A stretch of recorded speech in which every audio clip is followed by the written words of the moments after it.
인데요. IBW 부천링컨은 단순히 춤만 추는 것이 아니라 순수하고 밝은 미소로 사람들의 마음에 감동을 주는 것 같습니다. 네, 저도 여기 IBW 부천링컨이 소속되어 있는 팀에 부천링컨하우스 스쿨에 다니고 있는 학생인데요. 제가 그 학교에 있었던 이야기를 잠깐 해드리려고 합니다. 저는 사실 중학교 때 제 마음대로 살았고 자제력도 없던 학생이었습니다.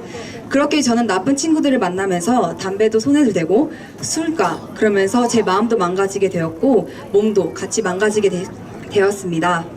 그런 부모님이 저를 안타깝게 보시고 링컨하우스 부천스쿨을 추천해 주셨는데요. 제가 링컨하우스 부천스쿨에 들어왔을 때 그 규율이 저한테 너무 엄격하게 느껴졌습니다.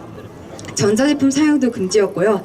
화장품 소지도 물론 금지였고 술과 담배는 당연히 금지였습니다. 그 이야기를 듣고 내가 한번 제대로 살아보자 라는 마음이 들어서 담배를 끊어보자 라는 마음을 가졌습니다. 하지만 친구들과 있으면서 담배는 계속 생각이 났고 학교와 선생님과 그리고 친구들까지 속여가면서 담배를 몰래 피게 되었습니다. 저는 그런 모습을 보고 제 마음에 절망이 찾아왔습니다. 어느 날 마인드 교육 강사님께서 이런 말을 해주셨습니다.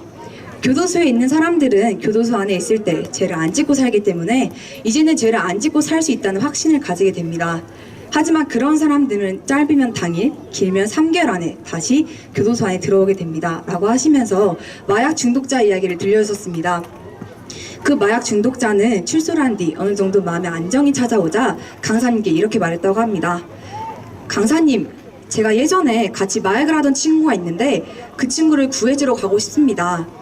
그렇게 말했을 때 강사님은 웬일인지 그 사람을 말리기 시작했습니다. 네가 만약 거기에 가게 되면은 처음에는 그 사람을 말릴 수 있겠지. 하지만 그 사람이 계속해서 너에게 마약을 권하게 되면 너는 딱 이번만 하는 거야 라고 하면서 마약을 다시 하게 될 거야. 그러면 다시 빠져들게 되고 결국 교도소로 다시 들어가게 돼 있어 라고 말했지만 그 사람은 강사님의 말을 듣지 않고 그 친구를 만나러 갔다고 했습니다. 그 친구는 어떻게 됐을까요? 네, 저도 사실 그 이야기를 들으면서 어쩌면 그 사람이 그 친구를 구해줄 수 있겠다라는 그런 생각이 들었지만 강사님의 말대로 그 사람은 다시 교도소에 들어갔게 됐고 이렇게 지금도 다람 칙밖에 돌듯 인생을 살고 있다고 합니다. 제가 그 이야기를 들으면서 제 마음에 하나 번쩍이는 불이 들어왔습니다. 저는 수없이 각오하고 다짐했습니다. 그런데 저를 바꿔준 거는 각오와 다짐이 아니었습니다. 저를 바꿔줄 수 있었던 것은 저를 이끌어주는 학교와 선생님이었습니다. 그러면서 저는 선생님과 함께 매일같이 상담을 하고 선생님이 이끌어주는 인도를 따라갔습니다. 그렇게 저는 자연스럽게 담배를 피는 친구들과 멀어지게 되었고 저는 어느 순간 담배를 피지 않는 학생이 되었습니다.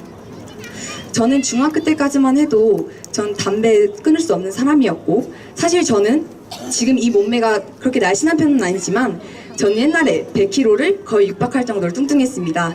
그런데 링컨 학교에서 절제와 또 그런 마인드 교육을 받으면서 저는 30kg를 감량할 수 있었고 링컨 학교에서 꿈과 희망 그리고 마음과 몸도 자라날 수 있었습니다.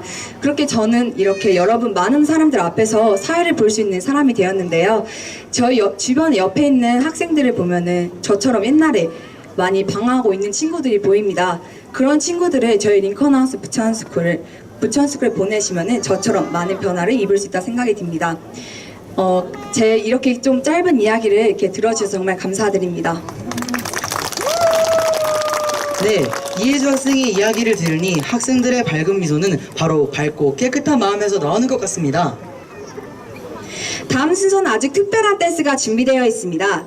여러분, 제가 잠깐 연상 키스를 내볼 건데요. 같이 맞춰주실 거죠?